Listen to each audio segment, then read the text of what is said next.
everyone, very good morning to all of you. Am I clearly visible and audible to all? Very good morning to all. अब सभी का स्वागत है अपनी पाठशाला की एप्लीकेशन पे।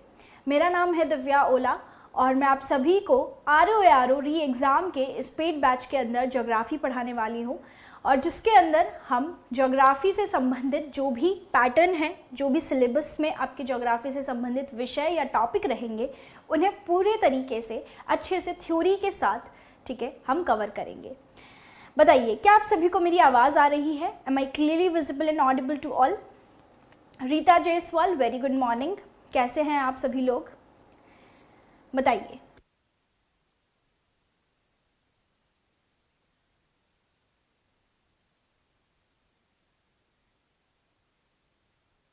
Yes, very good morning. Good morning Mohit Sharma, good morning Rita, good morning Shikhar, good morning Rahul, good morning अनुभव।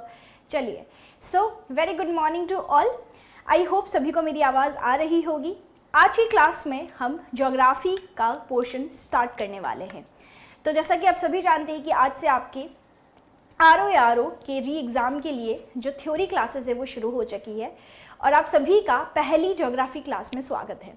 आप साइंस की और हिस्ट्री की क्लास ऑलरेडी देख चुके हैं, राइट? आप सभी ने आई बिलीव अटेंड करी होगी और आप सभी ने पैटर्न भी देखा होगा कि किस तरह से क्लासेस पढ़ाई जाएंगी। अब ज्योग्राफी में भी आज आप देख सकते हैं कि किस तरह से हम आगे बढ़ेंगे। पैटर्न्स, फिगर्स, आपके डायग्राम्स, फ्लो चार्ट्स, सभी को हम आपको PPTs और PDFs के द्वारा, मतलब हम लिखेंगे भी और PPTs के माध्यम से, दोनों के माध्यम से आज आपको बताने वाले हैं कि किस तरह से हम इस टॉपिक में या इस सब्जेक्ट में आगे बढ़ने वाले हैं। Clear? So very good morning to all of you. Welcome to our application once again. शुरुआत करें तो सबसे पहले हमने ऑलरेडी पूरा जो ROARO का विषय है, टॉपिक है, उसमें इंडियन और वर्ल्ड ज्योग्राफी अगर आपने देखा होगा तो YouTube पे हमने पढ़ाया है। पर YouTube की क्लासेस से किस तरह से पेड की क्लासेस अलग होंगी वो हम आप धीरे धीरे बैचेस के माध्यम से जान पाएंगे। तो यहाँ पर हम कंप्लीट डिटेल देखेंगे, ठीक है, एकदम टॉपिक वाइज चलेंगे। शुरुआत हम करने वाले हैं वर्ल्ड ज्योग्राफी से, पर उससे पहले मैं आपको बताना चाहूँगी एक छोटा सा ग्लिम्स, एक छोटा सा हम बोल सकते हैं कि देख लेते हैं कि हमारा सिलेबस कैसा है। और हर बार किसी भी एग्ज़ाम की अगर आप तैयारी शुरू करते हैं, आपके पास दो चीज़ें आपके पास होनी ही होनी चाहिए आपके टेबल पे। दैट इज़ योर सिलेबस, कि आपके एग्ज़ाम का सिलेबस क्या है, और दूसरा आपके पिछले जो गत वर्षों के जो प्रश्न पत्र आए हैं, that is previous year questions, ये कौन से हैं, राइट? तो अभिजीत, सुनील, मोहित, सभी को वेरी गुड मॉर्निंग। सबसे पहले प्री रिक्विजिट्स हैं कि आप अपना सिलेबस अपने पास रखिए और जैसे जैसे मैं आपको सिलेबस से इंट्रोड्यूस कराऊँ कि ज्योग्राफी का पोर्शन कौन सा है आपके सिलेबस में, आपके प्रीलिम्स और आपके मेंस दोनों में ही, राइट? तो उनमें से हम किस तरह से टॉपिक्स को लेते हुए आगे बढ़ेंगे। क्लियर है? एकता वर्मा, वेरी गुड मॉर्निंग। शुरू करते हैं आज की क्लास को। तो सबसे पहले एक छोटी सी जानकारी कि जो भी आपके दोस्त हैं, आपको पता है कि 2499 में हमारा बैच है, आप उन्हें भी ये चीज़ फॉरवर्ड कर सकते हैं कि पेड बैच है और it will be very helpful for your ROARO री एग्ज़ाम। चलिए, सबसे पहले अगर हम बात करें तो प्रीलिम्स का जो सिलेबस है ज्योग्राफी का, अगर हम देखें तो ये आपका पूरा प्रीलिम्स का सिलेबस है, ठीक है। प्रीलिम्स में आप देख सकते हैं कि GS और हिंदी दो पेपर होते हैं। पहला पेपर होता है आपका सामान्य विज्ञान का, जनरल स्टडीज़ का, राइट, और दूसरा पेपर होता है आपका जनरल हिंदी का, सामान्य हिंदी का। अब जनरल साइंस की या जनरल स्टडीज़ की अगर हम बात करें, बिल्कुल Soni AK Rao, very good morning. General studies की अगर हम बात करें तो जनरल स्टडीज़ में आपका भारत का इतिहास, ज्योग्राफी में भूगोल के अंदर geography and natural resources of India and world geography, ठीक है, Indian national movement, polity, economy, agriculture, commerce, trade, और फिर जो ज्योग्राफी का एक और भाग आता है। और क्योंकि मैं भूगोल के साथ साथ पर्यावरण की भी क्लासेस लूँगी, मतलब आगे आने वाले दिनों में, तो इन्वायरमेंट और भूगोल दोनों ही हम यहाँ पर देखते हुए चलेंगे कि किस तरह से सिलेबस में कितना अपना पार्टीशन है। तो पॉपुलेशन जिसे आप कहते हैं जनगणना, जो कि ह्यूमन ज्योग्राफी का पार्ट आ जाता है, राइट। पॉपुलेशन मतलब जनसंख्या हो गई, जिसमें हम जनगणना या 2011 के सेंसस के माध्यम से देखते हैं कि हमारी पॉपुलेशन में मतलब जनसंख्या कितनी है, जनसंख्या घनत्व कितना है, अर्बनाइजेशन, रूरल सेटलमेंट्स, इस तरह से हम सारी चीज़ों को कवर करेंगे। क्लियर। इकोलॉजी जो आपके इन्वायरमेंट पर्यावरण का पार्ट है, पारिस्थितिकी तंत्र का पार्ट है। उसके बाद आपका अर्बनाइजेशन हम देखेंगे। क्लियर। तो ये आप देख सकते हैं कि ये आपके टॉपिक है। बचा आपका उत्तर प्रदेश, तो उत्तर प्रदेश स्पेशल के लिए भी विशेष क्लासेस लगाई जाएंगी, जिसके अंदर उत्तर प्रदेश के भूगोल से संबंधित जो पोर्शन होगा वो मेरे द्वारा ही कवर किया जाएगा। क्लियर है सभी को। तो ये आपका प्रीलिम्स का पार्ट है। अगर हम बात करें मेंस के सिलेबस में ज्योग्राफी का कौन सा पोर्शन है, तो वो पॉपुलेशन, इकोलॉजी, अर्बनाइजेशन भारत के कंटेक्स्ट में ही, और natural resources of India and world geography. साथ ही साथ में भारत की कृषि भी एक इम्पॉर्टेंट रोल प्ले करता है। इसी सिलेबस को मैं हिंदी में भी लाई हूँ, तो आप हिंदी में भी इसे देख सकते हैं, कोई भी दिक्कत नहीं होगी। ठीक है, चलिए। गुड मॉर्निंग सभी को, very good morning. Soni, Priyankesh, Ram, सभी को वेरी गुड मॉर्निंग। ठीक है, तो प्रारंभिक परीक्षा जो है उसका पाठ्यक्रम क्या है? सामान्य अध्ययन 2 घंटे, जिसमें आपको मिलते हैं 140 प्रश्न रहेंगे। और इसमें जो भूगोल का पार्ट है वो कौन सा है? जनसंख्या, पर्यावरण, नगरीकरण भारतीय परिप्रेक्ष्य में, और विश्व भूगोल तथा भारत का भूगोल और प्राकृतिक संसाधन, राइट। दूसरी चीज, फिर आपका दूसरा पेपर सामान्य हिंदी का होता है। ये प्रीलिम्स के बारे में मैं आपको बता रही हूँ। अब आपने देखा कि ज्योग्राफी के अंदर हमारे कौन कौन से पोर्शन आ रहे हैं। आपके पोर्शन में आ रहा है 4 भाग। कौन कौन से?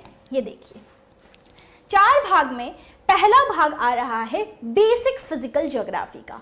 और कहीं ना कहीं हर एक एग्जाम में अगर भूगोल का पोर्शन आता है तो उसमें ये 4 भाग महत्वपूर्ण रूप से हमारे लिए इम्पॉर्टेंट होते हैं। ठीक है, सबसे पहले अगर हम देखें तो हमारे पास है फिजिकल ज्योग्राफी, जिसे आप कहते हैं भौतिक भूगोल।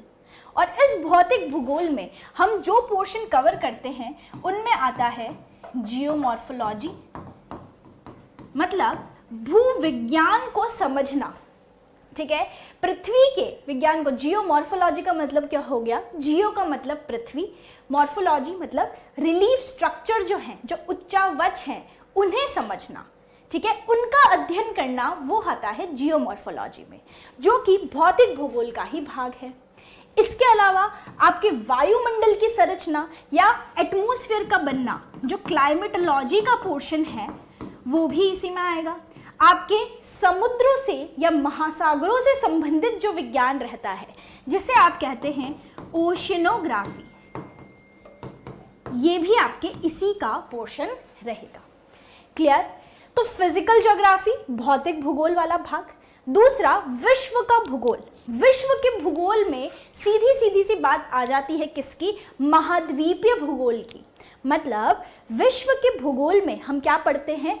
कॉन्टिनेंटल ज्योग्राफी, जिसे आप अपनी भाषा में मैपिंग के माध्यम से पूरे पृथ्वी या पूरे वर्ल्ड को समझना, वहाँ की इंडस्ट्रीज, औद्योगिक, वहाँ के जो प्राकृतिक संसाधन हैं, नेचुरल रिसोर्सेज है, वहाँ के जो फिजिकल फीचर्स है, जो भौतिक विशेषताएं हैं, राइट, ये सारी चीज़ें वर्ल्ड ज्योग्राफी में आएगी, या जिसे आप कहते हैं महाद्वीपीय भूगोल या फिर कॉन्टिनेंटल ज्योग्राफी।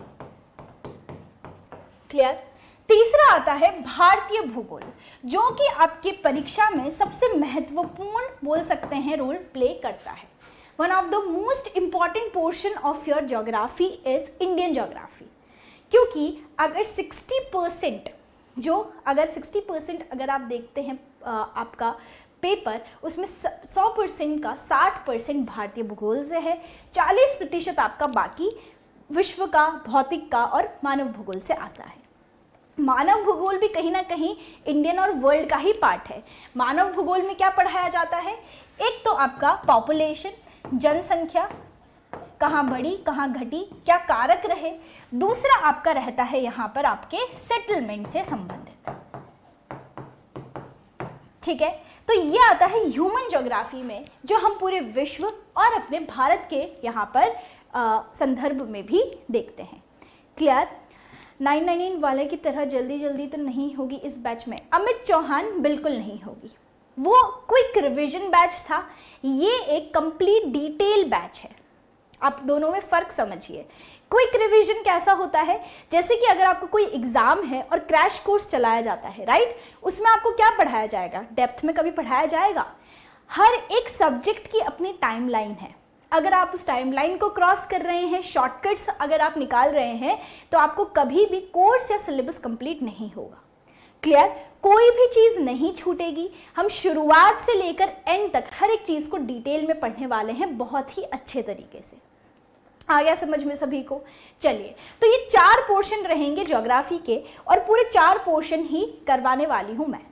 ठीक है, सबसे पहले अगर हम बात करें ब्रॉड फिजिकल ज्योग्राफी की, जिसे आप भौतिक भूगोल के नाम से, बिल्कुल प्रियंकेश पूरा डिटेल में पढ़ेंगे, डेप्थ में पढ़ेंगे। ठीक है, अभी आप देखिए हम शुरुआत कर रहे हैं हम जियोमॉर्फोलॉजी से। अब जियोमॉर्फोलॉजी का मतलब क्या होता है, देखिए, जियोमॉर्फोलॉजी, इस वर्ड को तोड़ते हैं। हम शुरुआत करेंगे हमारी जो भूगोल है उसे पढ़ने की, कहाँ से, आपके भौतिक भूगोल से, फिजिकल ज्योग्राफी से। ठीक है, जिसका पहला भाग जो मैं ले रही हूँ वो है जियोमॉर्फोलॉजी, जिसका मतलब सीधा सा इतना होता है कि यहाँ पर आप देखिए, मॉर्फो का मतलब होता है उच्चावच या रिलीफ। क्या होता है? रिलीफ। जियो का मतलब सीधा सा है पृथ्वी से। अब ये पृथ्वी से कैसे आया ये भी मैं अभी बताऊंगी। लॉजी का मतलब होता है अध्ययन करना, टू स्टडी। क्लियर है सभी को? बिल्कुल डिटेल में पढ़ाएंगे, डोंट वरी। आज हम किसकी शुरुआत कर रहे हैं? जैसा कि आप सभी को पता है, ज्योग्राफी की शुरुआत कर रहे हैं। तो ये ज्योग्राफी जो टर्म है, ये जो आपका वर्ड है, इसकी डेफिनेशन क्या है, ये तो हमने पढ़ा कि ये हम शुरुआत करेंगे जियोमॉर्फोलॉजी से। ठीक है, आपकी ज्योग्राफी को हम फिजिकल ज्योग्राफी के भाग से, जिसमें हम पृथ्वी के उच्चावच के अध्ययन से शुरू करेंगे। पर सबसे पहला क्वेश्चन आपके दिमाग में आना चाहिए, वो क्या आना चाहिए कि जो शब्द है जियोग्राफी, इस शब्द का डेरिवेशन कैसे हुआ है, ये आया कहाँ से है, बताइए मुझे। कोई बताएगा कि जियोग्राफी क्या है? एक तरह से इस वर्ड के ओरिजिन या इस वर्ड के स्रोत क्या है, रूट्स क्या है, कहाँ से आया है ये शब्द, बताइए। Manju Yadav, thank you so much. AK Rao, आपने बैच खरीदा है ROARO PCS वाला, है ना? कहीं ना कहीं ROARO और PCS का जो स्टैंडर्ड है वो इट्स काइंड ऑफ इक्वल। ठीक है, तो आपको चिंता नहीं करनी है, आप पहले कंटेंट देखिए फिर जज कीजिए। ठीक है, पहले आप कंटेंट को समझिए, समझ में आ रहा है, लग रहा है ये PCS का काम का है। और अगर आप मेरे साथ जुड़ चुके हैं तो आई कैन गारंटी यू कि मैं ऐसे ऐसे कॉन्सेप्ट्स पढ़ाऊंगी जो आपको UPSC तक में हेल्प करेंगे। ठीक है, अगर आप कोई भी ऐसी मेरी क्लास देखना चाहते हैं, आप YouTube पे मेरी सैकड़ों क्लास देख सकते हैं। Clear? Do not worry about anything, आप भरोसा रखिए, आपने बैच परचेज किया है, क्लियर, उसकी वैल्यू आपको पूरी की पूरी मिलेंगी। चलिए बताइए ज्योग्राफी वर्ड। तो जियोग्राफी वर्ड जो है डिराइव है, हम हमेशा क्लास 6 की NCERT से आपकी ज्योग्राफी स्टार्ट होती है। क्लास 6 से ही पढ़ना शुरू किया है आपने, और 6th में ही ये कहते हैं कि ज्योग्राफी मतलब पृथ्वी का अध्ययन। क्या होता है? अर्थ की स्टडी करना। The study of the earth is known as geography. पहली चीज़ मैं आपको बता दूं, मैं इंग्लिश में चलूँगी, हिंदी और इंग्लिश मैं दोनों में सारी चीज़ें समझाऊंगी। ठीक है, आपको कंटेंट जो है हिंदी और इंग्लिश दोनों में मिलेगा। तो कोई भी वर्ड अगर ऐसा लगता है कि मैम आपने क्या बोल दिया, वेट कीजिएगा, पेशेंस रखिएगा। ठीक है, कहीं पे भी आपको एंशियस होने की ज़रूरत नहीं है। चलिए, तो जियोग्राफी या जो भूगोल है, राइट, इसके वर्ड की डेरिवेशन कहाँ से आया है?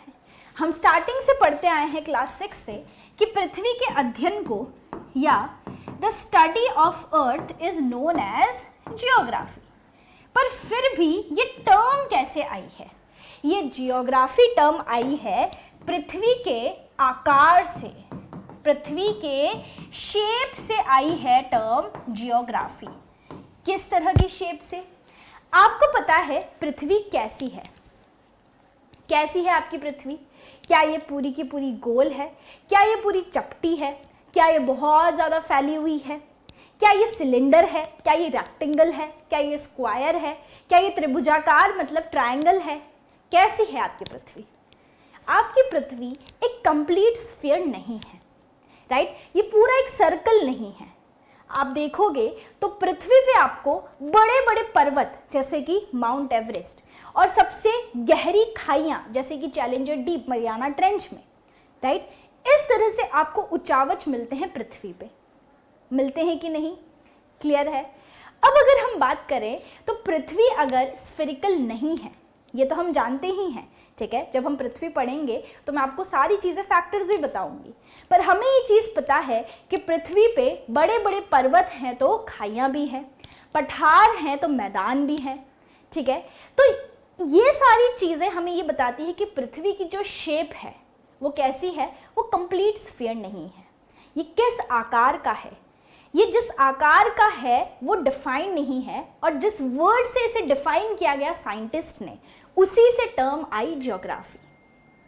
सर्पिलाकार है पृथ्वी, चलिए सर्पिलाकार का मतलब होता है शायद एस शेप, सर्पिलाकार, मिएंडरिंग जो करती है। देखते हैं हमारी पृथ्वी कैसी है। तो मैंने आपको अभी इतनी सी चीज़ समझाई कि हमारी जो पृथ्वी है वो कहीं पे उसके बहुत बड़े बड़े पहाड़ हैं, ठीक है, कहीं से वो बिल्कुल फ्लैट है, कहीं से वो चिपटी है, कहीं से वो बिल्कुल सर्कल में आ रही है। तो जिस तरह से doctor Shukla, do not worry, PCS pre sufficient रहेगा। आप एक बार पढ़िए, सुनिए, ठीक है? आप 2 दिन में एनालाइज कर लेंगे कि मैम किस लेवल का कंटेंट पढ़ा रही है। फिर जाके प्रीवियस ईयर देखिए, चेक कीजिए और आपको समझ में आएगा। आज शुरुआत क्लास है, आज इंट्रोडक्शन है। इंट्रोडक्शन मतलब परिचय। आप पहले समझिए तो सही कि जियोग्राफी जो टर्म है उसके रूट्स कहाँ से है, ओरिजिन कहाँ से है। वर्ल्ड मैपिंग भी करवाऊंगी शिवम, चिंता मत कीजिए।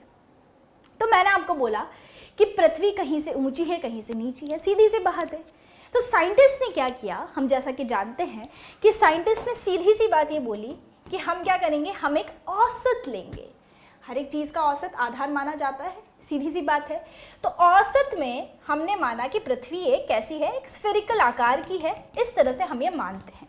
बट एग्जैक्ट पृथ्वी जो है वो गोल नहीं है, और इस शेप को साइंटिस्ट ने नाम दिया जियोइड। इस आकार को साइंटिस्ट ने क्या नाम दिया? Geoid, right? और इस जियोइड का अध्ययन करना ही क्या कहलाया? जियोग्राफी। क्या आप सभी को ये चीज समझ में आई? तो कोई पूछे कि पृथ्वी कैसी है, पृथ्वी जियोइड शेप है, और जियोइड वर्ड से ही डिराइव होता है पृथ्वी का अध्ययन या जियोइड का अध्ययन, जियोग्राफी। क्लियर है सभी को? तो इस जियोइड का अध्ययन करना ही क्या कहलाता है?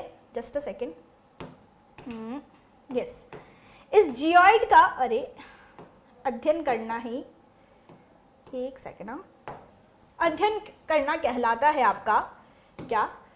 जियोग्राफी। ठीक है, जियोग्राफी क्या है? पृथ्वी का अध्ययन या जियोइड का अध्ययन। क्लियर है सभी को इतना? ठीक है, ऑल राइट AK राव, बहुत बढ़िया। अब चलिए शुरुआत करते हैं। तो इस जियोग्राफी टर्म की बात समझ में आई आपको कि जो भूगोल है आपका, ठीक है, जो भूगोल है, मतलब आप बोल सकते हैं कि भू का अध्ययन, आपकी पृथ्वी का अध्ययन, उसका मतलब कहाँ से आया है, जियोग्राफी का मीनिंग क्या है। ठीक है, तो अर्थ कैसी है? जियोइड है, और उसका अध्ययन करना जियोग्राफी है। क्लियर है सभी को? अब हमारे कोर्स में जैसा कि मैंने आपको बताया कि हमें सभी को पता है कि ब्रह्मांड बना, ठीक है, मैं उसको भी डिटेल में पढ़ाऊंगी, पर शुरुआत हम करेंगे जिस तरह से आप जानते हैं ब्रह्मांड, big bang theory, big bang theory के बाद नेब्यूला, नेब्यूला से बने ग्रह, ये सारी चीज़ें हम कवर करेंगे। पर जो शुरुआत आज हम करने वाले हैं वो करेंगे भौतिक भूगोल, फिजिकल ज्योग्राफी से, जिसका पहला भाग है कि जो पृथ्वी पे जितने भी उच्चावच स्थित हैं, ठीक है, उनका अध्ययन करना। और उनका अध्ययन करने के लिए हमें सबसे पहले जानना होगा कि पृथ्वी की संरचना कैसी है। और उसमें आता है सबसे पहला टॉपिक, पहला विषय, पृथ्वी की आंतरिक संरचना। पहले आंतरिक पढ़ेंगे तभी तो समझ में आएगा कि ऊपर जितने भी पठार, पहाड़, मैदान, पर्वत हैं ये बने कैसे। क्लियर है सभी को? अब जितनी भी आसपास क्या देखते हैं, जितनी भी आसपास उच्चावच देखते हैं, रिलीफ्स देखते हैं, कौन कौन से, चाहे वो हिमालय हो, चाहे वो कोलंबिया या दक्कन का पठार हो, चाहे वो मैदानी क्षेत्र हो, आपके ओशंस हो जो महासागर हैं, चाहे वो एस शेप्ड ओशन हो या प्रशांत महासागर जैसे बड़े महासागर हो, इन सब के बनने के पीछे कोई ना कोई कारण तो है ही, राइट। तो ये सब जो आप देखते हैं ये पृथ्वी के ऊपर है, पर क्या पृथ्वी के नीचे भी कुछ एलिमेंट्स मौजूद है? क्या पृथ्वी के नीचे भी कुछ ऐसे आकार या आकृतियां हैं? नहीं। अगर हम देखें तो जितनी भी बाहर आप लैंडफॉर्म्स या भू आकृतियां देखते हैं, राइट, तो ये सारी आकृतियां क्यों बनी हैं, कैसे बनी हैं? क्योंकि पृथ्वी की सतह के अंदर कुछ ऐसे कारक काम कर रहे हैं, कुछ ऐसे फैक्टर्स हैं या कुछ ऐसे फोर्सेस हैं जो ये सारी लैंडफॉर्म जैसे हिमालय बना रहे हैं, जैसे कि ग्रेट अटलांटिक जो रिफ्ट वैली है, जो भ्रंश घाटी है वो बन रही है, जैसे कि वो कारक जो कि अटलांटिक महासागर को और एक्सपांड या ब्रॉड कर रहे हैं। और ये वही कारक हैं जिन्हें हम कहते हैं एंडोजेनिक फोर्स, जो पृथ्वी की सतह के अंदर से, पृथ्वी के सरफेस के अंदर से या पृथ्वी की इनर सरफेस से लगने वाले कुछ फोर्सेस हैं। उसी तरह बाहर भी बहुत सारे फोर्सेस हैं जो काम करते हैं, जिन्हें आप कहते हैं बहिर्जात बल या फिर एक्सोजेनिक फोर्स, जैसे कि सैंड ड्यून्स का बनते हैं, ग्लेशियर्स का पिघलना, आपकी मिट्टी का बनना, राइट। तो पृथ्वी की सतह पे मौजूद पानी, हवा, ग्लेशियर, ये सारे जो कारक है ये पृथ्वी के ऊपर बहिर्जात बल या बहिर्जात एक्सोजेनिक फोर्सेस के रूप में काम करते हैं और बहुत सारी भू आकृतियों का निर्माण करते हैं। पर जो आकृतियां पृथ्वी की सतह के अंदर मौजूद एलिमेंट से बन रही है, राइट, या एंडोजेनिक फोर्सेस के थ्रू बन रही है, उन्हें जानना भी जरूरी है। तो एंडोजेनिक फोर्सेस को हम तभी समझ पाएंगे, जैसे हम अंतर्जात बल कहते हैं, राइट, तभी समझ पाएंगे जब हम पृथ्वी की संरचना को समझेंगे। तो सबसे पहला टॉपिक जो है हमारा, दैट इज पृथ्वी की आंतरिक संरचना, the interior structure of earth. क्या यहाँ तक सभी को क्लियर है? बताइए, जल्दी से बताइए, क्या सभी को यहाँ तक क्लियर है कि नहीं? फटाफट से बताइए। शुभम मिश्रा क्लियर है, बहुत अच्छे, बहुत बढ़िया। चलिए तो शुरू करते हैं आज की क्लास। पृथ्वी हमारी किस तरह से दिखाई देती है अंदर से, या पृथ्वी हमारी अंदर से है किस तरह की, ये पता चलता है हमें कुछ साधनों के माध्यम से या सोर्सेज के माध्यम से। अब वो सोर्सेज या साधन कौन से हैं ये तो मैं अभी बताने वाली हूँ, पर आज तक हम पढ़ते आए हैं कि पृथ्वी की 3 सतह हैं, क्रस्ट, मेंटल, कोर। जिस पे हम रह रहे हैं वो है क्रस्ट, राइट। और अंदर की जो मेंटल कोर या फिर जो ये 3 आपकी लेयर्स है, इनके बारे में हमें कैसे पता चलता है, ये अब हम पता लगाएंगे कुछ साधनों के माध्यम से। तो वो साधन कौन से हैं, चलिए पढ़ते हैं। तो अभी तक हम जानते हैं कि इंसान जो है, राइट, वो पृथ्वी के ज़्यादा अंदर नहीं गया है। मतलब खुदाई या खनन में भी अगर हम देखें तो 10 से 12 किलोमीटर की हम खुदाई या खनन कर पाए हैं, पर पृथ्वी 6371 किलोमीटर तक इतनी गहरी है। पृथ्वी का सेंटर हमें 6371 किलोमीटर पे मिलता है। ये हम कैसे जानते हैं? पृथ्वी की 3 सतह जो मैंने अभी बताई, ये जो 3 सतह हैं, इनके बारे में हमें कैसे पता चला? या फिर आपका जो ये वाली जो क्रस्ट है, इसके बाद ये जो मेंटल है, इसमें पिघली हुई चट्टानें हैं जिन्हें आप कहते हैं मैग्मा, इसके बारे में हमें कैसे पता? या फिर पृथ्वी में जो आउटर कोर है, जिसे हम बाहरी कोर कहते हैं, ये तरल अवस्था में है, ये हम कैसे जानते हैं? और पृथ्वी पे एक चुंबकीय क्षेत्र है, एक मैग्नेटिक फील्ड जो क्रिएट करता है पृथ्वी पे, वो कर रहा है तरल जो अवस्था में आउटर कोर है, वो भी हम जानते हैं। तो ये सब चीजें हम जान कैसे रहे हैं? पृथ्वी का सबसे ठोस भाग जो है वो है आंतरिक कोर, जो कि सबसे ज्यादा सॉलिड मोस्ट पार्ट है जिसे आप कहते हैं, सबसे आंतरिक कोर। ये हम कैसे जानते हैं? जब हम तो पहुंचे ही नहीं 6300 किलोमीटर तक, नेचुरल सोर्स से पता चला। श्योर है प्रियंकेश? तो चलिए बात करते हैं कि हमें ये सब पता चला कैसे। कुछ साधनों के माध्यम से या कुछ सोर्सेस के माध्यम से। वो सोर्सेस क्या हैं? आइए बात करते हैं हम उन सोर्सेस की, ठीक है? तो सोर्सेस या साधन कौन कौन से हैं? किसकी बात करेंगे हम? सोर्सेस या फिर साधन की। ऐसे कौन से सोर्सेज या साधन हैं जिनसे हमें पता चलता है कि पृथ्वी इस तरह से दिखाई देती है, राइट? इस तरह से दिखाई देती है। सबसे पहले हम दो साधनों की बात करते हैं। कितने साधनों की? दो साधनों की बात करते हैं। एक होते हैं जो हमें दिखाई देते हैं, प्रत्यक्ष साधन। एक होते हैं अप्रत्यक्ष साधन। मतलब दो तरह के सोर्सेज होते हैं। एक होते हैं आपके, पेन सही से नहीं चल रहा, एक होते हैं आपके, ध्यान देंगे सभी लोग, डायरेक्ट सोर्स, जिसे आप कहते हैं प्रत्यक्ष साधन। प्रत्यक्ष साधन, ठीक है? यहां पर मैं थोड़ा स्पेलिंग सही कर लेती हूं, राइटिंग भी। सोर्सेस जिसे आप कहते हैं साधन, ठीक है?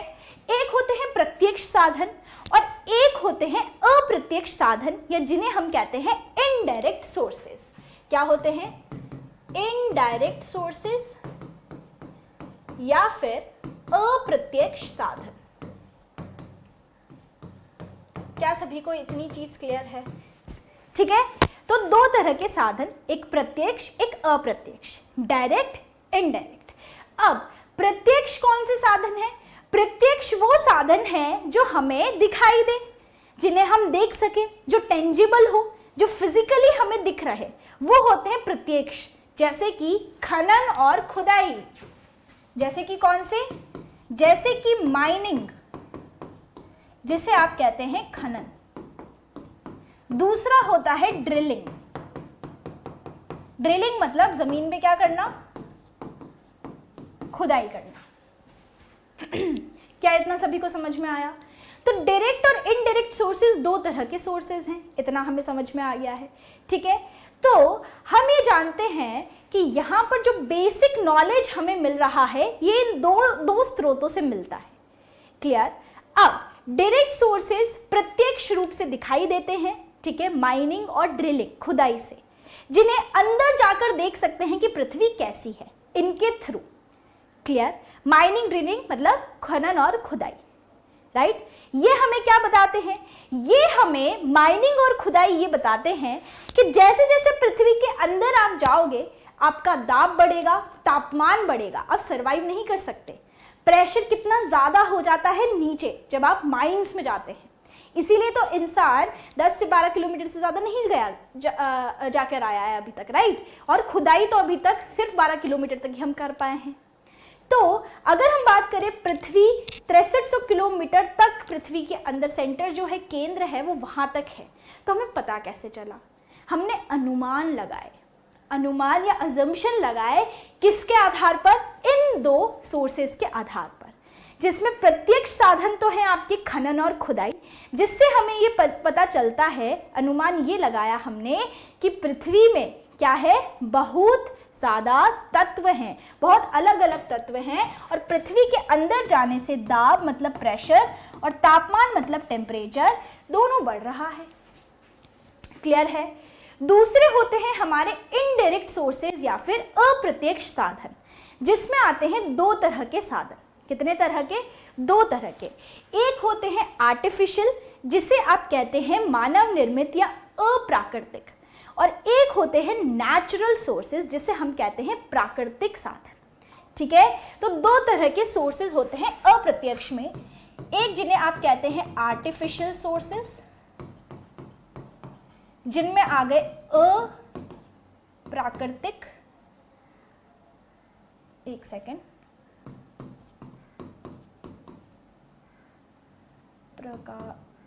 प्राकृतिक, एक सेकेंड,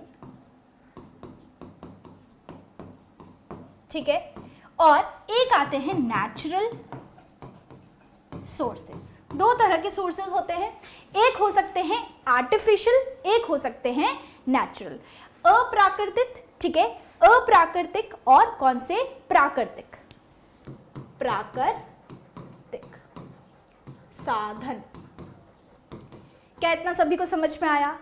अब आपके, हाँ, नेचुरल रिसोर्सेज सही था, बट प्रियंकेश, नेचुरल या प्राकृतिक साधन कहाँ से आता है? प्राकृतिक साधन एक अप्रत्यक्ष साधन है, राइट? डायरेक्ट साधन या प्रत्यक्ष साधन नहीं है। ये चीज आपको समझनी है, क्योंकि प्रत्यक्ष मतलब हम जिन्हें हमारी आंखों से देख सकते हैं, उसमें माइनिंग और खनन आते हैं। नेचुरल सोर्स या प्राकृतिक साधन है जरूर, पर अप्रत्यक्ष साधन है। क्लियर? अब देखिए, आपके प्राकृतिक साधन में आते हैं 3 फैक्टर। कौन कौन से? पहला है डेंसिटी, जिसे आप कहते हैं घनत्व। दूसरा है प्रेशर, जिसे आप कहते हैं दाब। तीसरा है टेम्परेचर, जिसे आप कहते हैं तापमान। क्या बोला मैंने? डेंसिटी, प्रेशर और टेम्परेचर, ये क्या है आपके? ये आपके अप्राकृतिक स्रोत हैं। आया समझ में? अप्राकृतिक स्रोत है, इनडायरेक्ट रिसोर्सेज है। ये तीनों फैक्टर्स ये अनुमान लगाते हैं इनसे साइंटिस्ट कि गहराई के साथ घनत्व, प्रेशर, घनत्व तो चेंज हो ही रहा है, प्रेशर जो है वो भी बढ़ रहा है, तापमान जो है वो भी बढ़ता है, राइट? पृथ्वी की सतह के आसपास प्रेशर, टेम्परेचर कितना है और पृथ्वी के अंदर जाने पे आपके प्रेशर, तापमान में किस तरह से फर्क आ रहा है, इससे यह अनुमान लगाया जाता है कि पृथ्वी की सेंटर या केंद्र में कितना प्रेशर, टेम्परेचर हो सकता है। हमने इसी तरह से अनुमान लगाए हैं। आया समझ में सभी को? क्लियर? बिल्कुल होंगी अमित चौहान, वो भी क्लासेस होंगी। अब आ जाते हैं हम कुछ प्राकृतिक साधन पे, जिससे हमें समझ में आता है कि आपकी पृथ्वी की आंतरिक संरचना कैसी है। तो प्राकृतिक या नेचुरल सोर्सेज में आपके आ जाते हैं सबसे पहले मिटियोर्स। मिटियोर्स मतलब उल्का पिंड। ये कैसे आपका पता लगाते हैं? उल्का पिंड जो पृथ्वी पे गिरेगा, मिटेराइट जिसे आप कहते हैं, राइट? तो उल्का पिंड और पृथ्वी, इनका निर्माण वही बिग बैंग से हुआ है। जब बिग बैंग एक्सप्लोजन हुआ, विस्फोट हुआ, तो आपका ब्रह्मांड विस्तार करना शुरू हुआ, ब्रह्मांड बना, राइट? आपकी गैलेक्सियां बनी, आकाशगंगाएं बनी, जिसमें मंदाकिनी में हमारा सौर मंडल है। और जब हमारे प्लैनेट्स बने थे, तो प्लैनेट्स के साथ साथ ही हमारे एस्टेरॉइड्स, मिटियोर्स, जो ये रॉकी स्ट्रक्चर है, जो ये चट्टानों से निर्मित आपके अलग अलग आपके स्ट्रक्चर हैं, ये भी उसी टाइम बने। तो मिटियोर से हम पता लगाते हैं, क्योंकि मिटियोर की संरचना और पृथ्वी की संरचना में कोई ज़्यादा फर्क नहीं होगा, क्योंकि ये एक ही तरह से इनका निर्माण हुआ है, बस कुछ कुछ परिस्थितियां बदल गई दोनों ही जगहों पे, राइट? तो मिटियोर से भी हम ये अनुमान लगा सकते हैं कि किस तरह से बनी है आपकी पृथ्वी। ये हो गया पहला प्राकृतिक साधन। दूसरा है आपका ग्रेविटी या गुरुत्वाकर्षण बल। गुरुत्वाकर्षण बल। अब गुरुत्वाकर्षण बल कैसे हमें समझ में आता है गुरुत्वाकर्षण बल से, राइट? तो गुरुत्वाकर्षण बल हमें क्या बताता है? एक तो मीटियोर का कॉम्पोजिशन हो गया। अब गुरुत्वाकर्षण बल या ग्रेविटी से हमें समझ में आता है कि ग्रेविटी सब जगह से समान नहीं है। पूरी पृथ्वी पे हम देखते हैं तो ग्रेविटी कैसी है? समान नहीं है। पोल या किस पे? आपके जो ध्रुव है, ध्रुव से बिल्कुल रीता जायसवाल रिकॉर्डेड क्लास मिलेगी, ठीक है? हम ये जानते हैं कि ध्रुवों से अगर हम पूरी पृथ्वी को देखें तो पृथ्वी पे पोल्स हैं और आपका इक्वेटर है। आपको मैं ये भी आगे वाली क्लासेस में पढ़ेंगे, बट आपको बेसिक तो ये चीज़ पता ही है। तो गुरुत्वाकर्षण बल से हमें ये समझ में आता है कि पृथ्वी के केंद्र से ध्रुवों की दूरी कम है और पृथ्वी के केंद्र से इक्वेटर की दूरी या भूमध्य रेखा जो डायमीटर है, उसका व्यास है, वो ज़्यादा है। इसका मतलब हमें ये समझ में आता है कि ध्रुवों से केंद्र पास में है और इक्वेटर से केंद्र दूर है। तो गुरुत्वाकर्षण बल भी क्या बता रहा है हमें, ये भी एक प्राकृतिक साधन है, राइट, कि किस तरह से हम ये अनुमान लगा पा रहे हैं कि पृथ्वी का सेंटर कहाँ होगा। तीसरा प्राकृतिक साधन जो है आपके लिए वो बन जाता है आपका चुंबकीय अध्ययन, दैट इज मैग्नेटिक सर्वे, या फिर जिसे आप कहते हैं चुंबकीय अध्ययन। अब चुंबकीय अध्ययन क्या है, बिल्कुल रीटा डोंट वरी, आपको रिकॉर्ड क्लास मिल जाएगी, ठीक है। चुंबकीय अध्ययन, अब साइंटिस्ट को पता है कि पृथ्वी के पास अपना खुद का मैग्नेटिक फील्ड है, चुंबकीय क्षेत्र है, राइट, तो कोई ना कोई ऐसी चुंबकीय चीज या मटेरियल पृथ्वी के अंदर भी मौजूद है जो कि यहाँ पर ये चुंबकीय फील्ड जनरेट कर रही है, दैट इज मैग्नेटिक फील्ड या चुंबकीय क्षेत्र जनरेट कर रही है, या फिर इलेक्ट्रोमैग्नेटिक फील्ड का उत्पन्न हो रहा है। कैसी हो रही है, विद्युत चुंबकीय क्षेत्र का क्षेत्र जो है वो विकसित हो रहा है।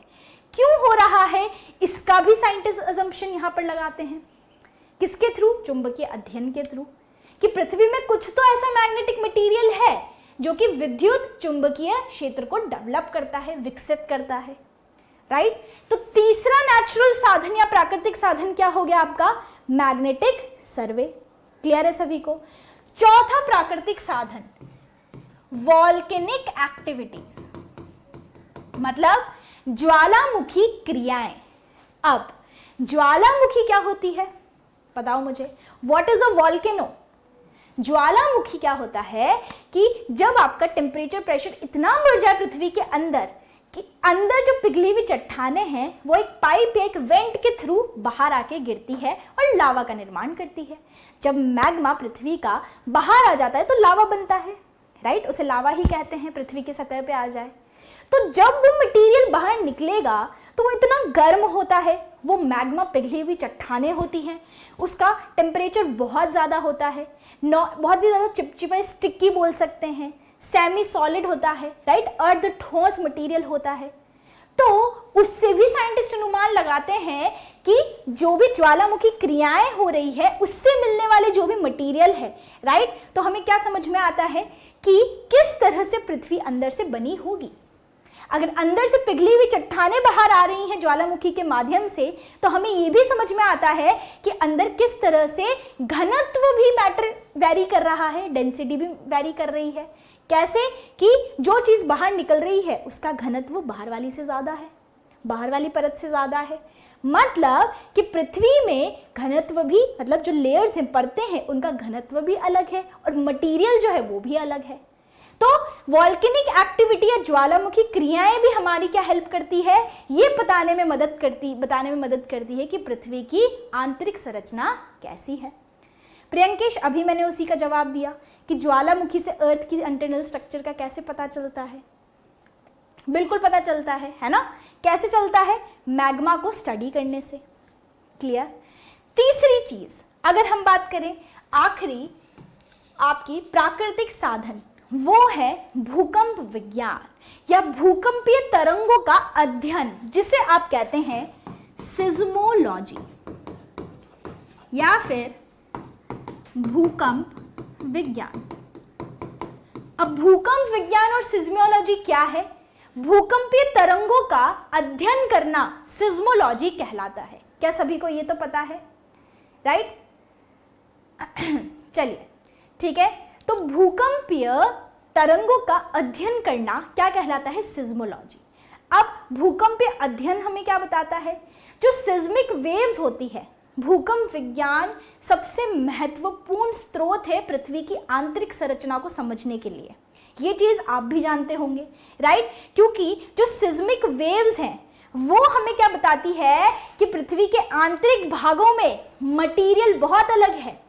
पृथ्वी के आंतरिक भागों में जब तरंगें घूमती है तो क्या करती है? रिफ्रैक्ट करती है, अवतलन करती है। और दूसरी चीज, कहीं कहीं पे तो तरंगे पहुंच ही नहीं पाती।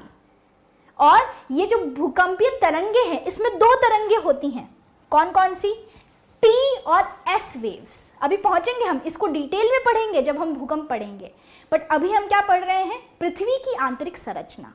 वो हम कैसे समझ पा रहे हैं, हम कैसे इस कंक्लूजन पे पहुंचे कि पृथ्वी की 3 लेयर्स हैं, उसके बारे में बता रही हूं अभी। तो जो आखिरी प्राकृतिक साधन है पृथ्वी की आंतरिक संरचना को समझने के लिए, वो है आपका सिज्मोलॉजी या फिर भूकंपीय विज्ञान समझना, राइट।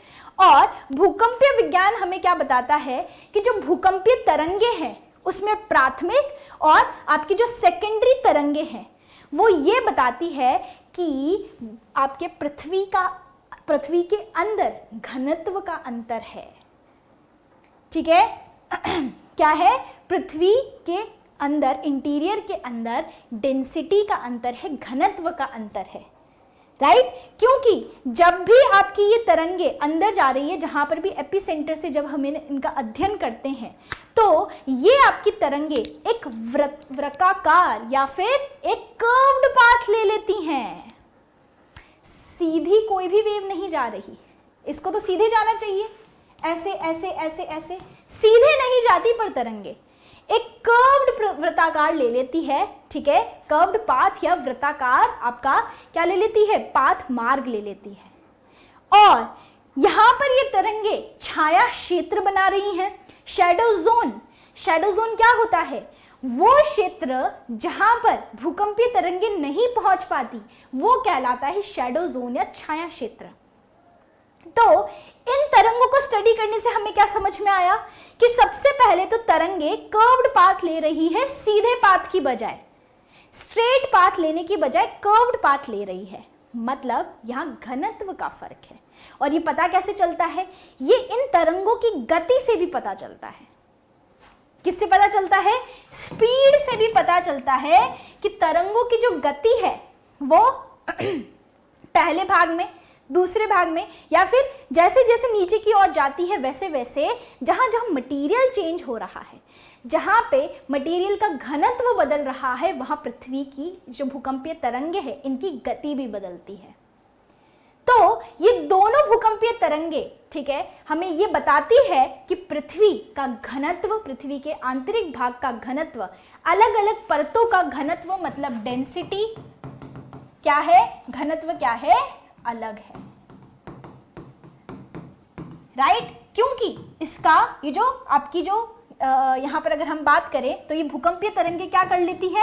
रिफ्रैक्ट हो जाती है सीधे जाने की बजाय, और इनकी स्पीड या गति में भी बदलाव देखा जाता है। तो अगर आपको कोई पूछे, मेंस में क्वेश्चन आ जाए, भूकंपीय तरंगों के अध्ययन से लगाए हुए क्या अनुमान है, तो पहला अनुमान क्या है? भूकंपीय तरंगे वृत्ताकार मार्ग में चलती है। किस में चलती है? कर्व्ड पाथ में चलती है, वृत्ताकार मार्ग में चलती है। मैं बोल रही हूं ना, तो उसे लिखिए, ये मिलेगा ही मटेरियल, पर खुद से लिखेंगे तो चीजें याद रहेगी, ठीक है। तो सबसे पहले आप क्या बोलेंगे कि जो कर्व्ड पाथ लिया जाता है, वृत्ताकार मार्ग लिया जाता है भूकंपीय तरंगों से, वो दर्शाता है कि पृथ्वी के आंतरिक भाग में सभी स्थानों का घनत्व अलग है। आपने लाइट पढ़ा है class 9th science, reflection and refraction वाला टॉपिक, उसमें क्या बताते हैं? डेंसिटी चेंज होगी तो तरंगे रिफ्रैक्ट करती हैं, राइट। तो वृत्ताकार मार्ग में चलती है। दूसरा पॉइंट आप बोलेंगे कि बताइए दूसरा अजम्पशन क्या है, तो दूसरा अजम्पशन आप क्या लिखेंगे? भूकंपीय तरंगों का छाया क्षेत्र यह दर्शाता है कि बाहरी कोर द्रव अवस्था में है, तरल अवस्था में है। क्योंकि हमारे पास दो तरह की तरंगे हैं, प्राथमिक तरंगे जो हर एक मटेरियल से, हर एक मैटर से गुजरती है, सेकेंडरी तरंगे जो कि तरल अवस्था से नहीं गुजरती। और उससे हमें ये समझ में आता है कि पृथ्वी का जो शैडो जोन है, जो छाया वृष्टि छाया क्षेत्र है, शैडो जोन छाया वाला जो क्षेत्र है, वो ये दर्शाता है, इन तरंगों का छाया क्षेत्र ये दर्शाता है कि पृथ्वी का बाहरी कोर तरल अवस्था में, जो कि एस वेव के माध्यम से बनता है। इन दोनों वेव्स को मैं डिटेल में बाद में भी पढ़ाऊंगी, बट अभी बस एक छोटी सी बात बता रही हूँ कि इंटीरियर स्ट्रक्चर हमें इन साधनों के माध्यम से कैसे समझ में आया। और तीसरा पॉइंट आप क्या लिखेंगे? तीसरा पॉइंट आप क्या लिखेंगे कि P और S तरंगों की गति मतलब स्पीड जो है वो आंतरिक भागों में बदल रही है, 3 स्थानों पर बहुत अधिक परिवर्तित होती है। और इससे पता चलता है कि पृथ्वी में जो मेजर मुख्य जो परतें हैं वो 3 हैं, क्योंकि P और S वेव की जो गति है, स्पीड है, वो 3 स्थानों पर बहुत ज्यादा परिवर्तित होती है। Right? Drastically it changes at 3 places, which shows that on the basis of density, घनत्व के आधार पर, क्योंकि जितना ज्यादा घनत्व बदलेगा पृथ्वी की जो भूकंपीय तरंगों की स्पीड है वो भी उसी तरह से परिवर्तित होती है, which helps us to see, यहाँ पर हमें ये पता लगाने में यहाँ पर हेल्प होती है कि पृथ्वी के अंदर मुख्य रूप से 3 लेयर्स या 3 परतें हैं, क्योंकि तरंगे 3 जगह, इनकी गति 3 जगह परिवर्तित हो रही है। क्या आपको सारे साधन समझ में आए कि किस तरह से हमें इन साधनों के माध्यम से समझ में आता है कि पृथ्वी का किस तरह से पृथ्वी की आंतरिक संरचना है? बताइए क्या यहाँ तक सभी को क्लियर है? अब मैं आपके कमेंट्स ले लेती हूँ, फिर हम शुरू करते हैं अगला next portion, amazing class and content. Thank you so much Shiv Shankar. Priyankesh ma'am topic खत्म होने पर बीवाई की क्वेश्चन करवा दीजिए, लेट अस सी। ठीक है, आगे आने वाले दिनों में हम इस तरह से बढ़ेंगे। Shiv Shankar humbly requested to maintain 10 और 15 मिनट्स गैप। चलिए 10-15 मिनट का गैप चाहिए आपको हर एक क्लास के बीच में। We will see, we will look into it if we can do this. हर एक क्लास आपको रिकॉर्डेड फॉर्मेट में मिलेगी बेटा, ठीक है। थर्ड वेव कोई सी भी नहीं होती प्रियंकेश, ये आपकी होती है बॉडी वेव्स, ठीक है। सरफेस वेव्स होती है और बॉडी वेव्स होती हैं। तो बॉडी वेव्स के माध्यम से, बॉडी वेव मतलब जो बॉडी में चल रही है, राइट, जो पृथ्वी के भूभाग में चलती है, अंदर की तरफ चलती है। चलिए और बताइए। बिल्कुल शिव शंकर आपका कमेंट विजिबल है मुझे। ऋता का मैंने आंसर दे ही दिया है, ठीक है। प्रियंका क्लियर, शुभम क्लियर, सभी को क्लियर है इतना? तो हमें यहां से समझ में आया कि चलिए पृथ्वी कितने भागों में बटी है? 3 भागों में, ठीक है। That is crust, mental, core. ये कुछ पुराने अजम्पशन हैं, क्योंकि फिर जैसे जैसे टेक्नोलॉजी में एडवांस्ड हुए, हम और चीज़ें पढ़ने लगे, साइंटिस्ट को और चीज़ें पता चली, तो हमने पृथ्वी की सतह को और भी ज़्यादा सब कैटेगराइज किया, ठीक है। वो भी हम देखेंगे।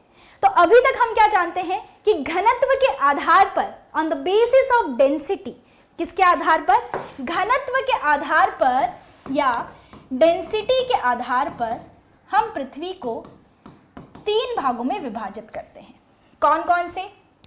हम करते हैं क्रस्ट, जिसे हम कहते हैं भूपट्टी, मेंटल और कोर। ये घनत्व के आधार पर हमने क्या कर दिया? 3 भागों में पृथ्वी को यहां पर विभाजित कर दिया। तो अब देखते हैं, ऐसी दिखती है आपकी पृथ्वी, ठीक है। इस पृथ्वी का एक स्पाइस अगर हम निकाल लें, मतलब एक स्पाइस नहीं, स्लाइस निकाल लें, पृथ्वी को हम काट दें, जैसे कि केक होता है, केक का एक आपने स्लाइस निकाला तो आप पूरा उस केक की लेयर्स का अध्ययन कर सकते हैं कि चलो इसने इतनी ब्रेड लगाई है, इतना चीज़ लगाया है, ठीक है, इतना आपने चॉकलेट स्प्रेड करी है। लगाते हैं कि नहीं? सेम चीज़ है पृथ्वी के साथ। तो उन सारे साधनों के माध्यम से हमें पता चला है कि घनत्व के आधार पर हम 3 भागों में पृथ्वी को विभाजित करते हैं, क्रस्ट, मेंटल, कोर। तो अब देखते हैं हम कि पृथ्वी को और किस तरह से विभाजित किया जा सकता है। तो हम यहां देखेंगे सबसे पहले, जैसे कि मैंने आप सभी को बताया, डेंसिटी या फिर घनत्व के आधार पर सबसे पहले हम देखेंगे पृथ्वी को, पृथ्वी के भाग। फिर हम देखेंगे कि मटेरियल के आधार पर, एलिमेंट्स के आधार पर, कि इन परतों में कौन कौन से तत्व अधिक मात्रा में हैं, उसके आधार पर हम यहाँ पर आंतरिक संरचना को देखेंगे, एलिमेंट्स या फिर तत्व के आधार पर, ठीक है। और तीसरा भाग हम देखेंगे पदार्थ की अवस्था के अनुसार, स्टेट ऑफ मैटर के अनुसार। किसके आधार पर? स्टेट ऑफ मैटर या फिर पदार्थ की अवस्था के अनुसार। क्या सभी को ये चीज क्लियर है? ठीक है। कोई बोल रहा है क्लास के बीच में गैप हो, कोई बोल रहा है नहीं हो, अभी पढ़ लीजिए सभी लोग शांति से। सबसे पहले हम देखते हैं कि हमने जाना कि क्रस्ट, मेंटल, कोर घनत्व के आधार पर, ठीक है। तो घनत्व के आधार पर हम पृथ्वी को 3 भागों में बांटते हैं। कौन कौन से भागों में? जस्ट अ सेकेंड, ले लेते हैं हम रेड कलर, ठीक है। इसमें हम बांट लेते हैं क्रस्ट, मेंटल और कोर, ठीक है। तो पहला भाग कौन सा है हमारा? पहला है आपका क्रस्ट, जिसे आप क्या कहते हैं? अच्छा दिख नहीं रहा, रुकिए, वेट अ सेकेंड। क्रस्ट जिसे आप कहते हैं भूपट्टी, दूसरा है मेंटल, तीसरा है कोर। ये हमने क्या किया? ये हमने पृथ्वी को 3 भागों में देखा, ठीक है, घनत्व के आधार पर। क्या सभी को क्लियर है? तत्वों के आधार पर अगर हम देखते हैं, किसके आधार पर? तत्वों के आधार पर अगर हम देखें तो भी हम पृथ्वी को 3 भागों में देखते हैं। जल्दी से देखिए कौन कौन से भागों में। पहला है आपका सियाल, दूसरा है सीमा, तीसरा है नीफे। अभी बताती हूं ये क्या है, पहले तीसरा भी पढ़ लीजिए कि स्टेट ऑफ मैटर या फिर पदार्थ की अवस्था के आधार पर हम पृथ्वी को 4 भागों में विभाजित करते हैं। तत्वों के आधार पर और घनत्व के आधार पर तो 3 भागों में, और स्टेट ऑफ मैटर या फिर पदार्थ की अवस्था के अनुसार हम पृथ्वी को 4 भागों में विभाजित करते हैं। कौन कौन से? अरे अरे अरे अरे अरे, स्ट्रेट लाइन ले लेते हैं। लिथोस्फीयर, एस्थेनोस्फीयर, थर्मोस्फीयर और बायोस्फीयर। कैसे? देखिए सभी लोग, अगर हम यहाँ पे देखते हैं तत्वों के आधार पर, तो पदार्थ की अवस्था के अनुसार, स्टेट ऑफ मैटर के अनुसार हम पृथ्वी को 4 भागों में बांटते हैं। सबसे पहला है आपका लिथोस्फीयर, जिसे हम कहते हैं स्थल मंडल। क्या सभी को ये चीज क्लियर है? दूसरा है आपका एस्थेनोस्फीयर। एस्थेनोस्फीयर को आप हिंदी में क्या कहोगे? एस्थीनो। एस्थेनोस्फीयर बनता किससे है? अभी मैं बताऊंगी क्रस्ट और मेंटल जब पढ़ेंगे, बट एस्थेनोस्फीयर किससे है? क्या बोलते हैं इसे? दुर्बल मंडल। फिर इसे आप मिजोस्फीयर भी कहते हैं कहीं पे। जिस तरह से एटमोस्फीयर में मिजोस्फीयर है ना, मध्य मंडल, उसी तरह से ये भी मध्य में आता है, इसलिए मध्य मंडल। तो ये पोर्शन जो आपका भाग है, इसे आप कहते हैं मध्य मंडल, मेंटल वाला जो भाग है। और आखिरी भाग जो है आपका, ये वाला पदार्थ की अवस्था के अनुसार कहलाया जाता है, जहां पर सबसे ज्यादा गर्म है। इसे आप कहते हैं पृथ्वी में पायरोस्फीयर या फिर ताप मंडल। क्या इतनी चीज सभी को क्लियर है? क्या क्या बताया मैंने सबसे पहले आपको बताया कि जो भी हमारे साधन रहे हैं, सोर्सेज रहे हैं, अरे मेरा रिमोट, सोर्सेज रहे हैं, उनके आधार पर हमने डेंसिटी के आधार पर 3 भागों में देखा। कौन कौन से? आपकी डेंसिटी के आधार पर जो हमने देखा वो थी 3 layer, that is crust, mental, core. अब मुझे बताइए, क्रस्ट से कोर की तरफ जाने पे क्या आपका घनत्व बढ़ता है कि कम होता है? जल्दी से बताएं कि डेंसिटी घनत्व के आधार पर, बस ये लास्ट पॉइंट है, फिर हम कल कंटिन्यू करेंगे। जल्दी से बता दीजिए, घनत्व के आधार पर आपको क्रस्ट, मेंटल जो कोर है, राइट, उसमें घनत्व बढ़ता है कि घटता है? तो इस तरह अगर आप जाएंगे तो डेंसिटी या घनत्व जो है वो क्या होगा? बढ़ता है, इट इंक्रीजेस, ठीक है। पृथ्वी की औसत घनत्व कितनी है? औसत एवरेज डेंसिटी ऑफ अर्थ 5.5 ग्राम पर सेंटीमीटर क्यूब। क्लियर? तो एवरेज डेंसिटी ये पृथ्वी की है। क्रस्ट, मेंटल, कोर में अगर आप देखेंगे तो क्रस्ट की आ जाती है करीबन 2.7 ग्राम पर सेंटीमीटर क्यूब के लगभग, ठीक है।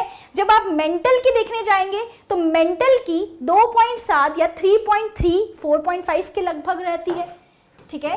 कितनी अगर हम बात करें तो 3.3 टू 4.5 ग्राम पर सेंटीमीटर क्यूब। और जब आप कोर तक जाएंगे तो कोर का घनत्व तो सबसे ज्यादा 10 से 14 ग्राम, 9 से लेकर 14 ग्राम पर सेंटीमीटर क्यूब तक हो जाता है। तो जब आप क्रस्ट से कोर की तरफ जाएंगे तो घनत्व या डेंसिटी बढ़ती है, राइट। और एलिमेंट्स अगर हम देखें, तत्व देखें, तो सियाल जो है वो सीमा पे तैर रहा है क्योंकि सीमा का घनत्व सियाल से ज्यादा है। सीमा और सियाल नीफे पे तैर रहे हैं क्योंकि नीफे सीमा और सियाल से ज्यादा डेंसर है, राइट। तो सियाल, सीमा, नीफे है क्या? सियाल है सिलिका और एल्यूमिनियम। मतलब क्या हुआ कि जो आपकी भूपट्टी या क्रस्ट है उसका मुख्य, उसमें जो मुख्य तत्व पाए जाते हैं वो सिलिका और एल्यूमिनियम है। दूसरा सीमा, सीमा का मतलब है सिलिका प्लस मैग्नीशियम। इसका मतलब कि मेंटल के भाग में जो मुख्य तत्व हैं वो सिलिका और मैग्नीशियम पाए जाते हैं। और आखिरी बचा नीफे, जिसका मतलब है निकल और आयरन, जो सबसे ज्यादा क्या रखता है? घनत्व रखता है, राइट। और सबसे ठोस पदार्थ हमें में मिलता है निकल और आयरन, ठीक है, जिसका घनत्व सबसे ज्यादा है। तो ये एलिमेंट्स के आधार पर हमने बांट लिया, डेंसिटी के आधार पर, और स्टेट ऑफ मैटर, ये हम कल करेंगे। आज के लिए इतना ही। आज मैंने आपको क्या क्या पढ़ाया है? सबसे पहले मैंने आपको बताया कि ज्योग्राफी टर्म कहाँ से आई है, हम किस तरह से कोर्स को कवर करेंगे, ठीक है। फिर मैंने आपको बताया कि जियोमॉर्फोलॉजी से हमने स्टार्ट किया है, पृथ्वी की शेप जियोइड है और जियोइड से डिराइव हुआ है जियोग्राफी। क्लियर? मतलब पृथ्वी का अध्ययन। जियोमॉर्फोलॉजी जो आज हमने शुरू किया, जिसमें पृथ्वी की आंतरिक संरचना पहला भाग है, उसका मतलब है कि जितने भी पृथ्वी पे उच्चावच है उनका अध्ययन करना, ठीक है।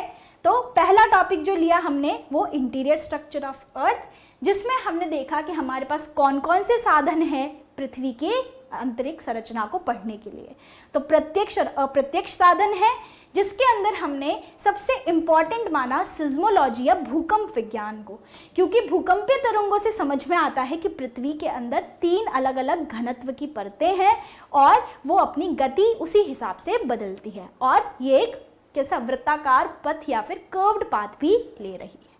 क्लियर? और फिर हमने देखा कि पृथ्वी किस तरह से हमें दिखाई देती है अंदर से, अलग अलग यहाँ पर आधार पे हमने देखा, घनत्व, तत्व और पदार्थ के आधार पे, ठीक है। तो आज के लिए इतना ही। कैसी लगी आपको क्लास आप बता सकते हैं। 1 बजे इसी ज्योग्राफी की आपकी क्या होगी, प्रैक्टिस सेट चलता है यूट्यूब पे, तो आप उसे भी ज्वाइन कर सकते हैं। अब आपकी पॉलिटी की क्लास है, तो मेक श्योर आप पॉलिटी की क्लास में जुड़ सकते हैं। Thank you so much for joining in. Let's meet tomorrow. Bye bye.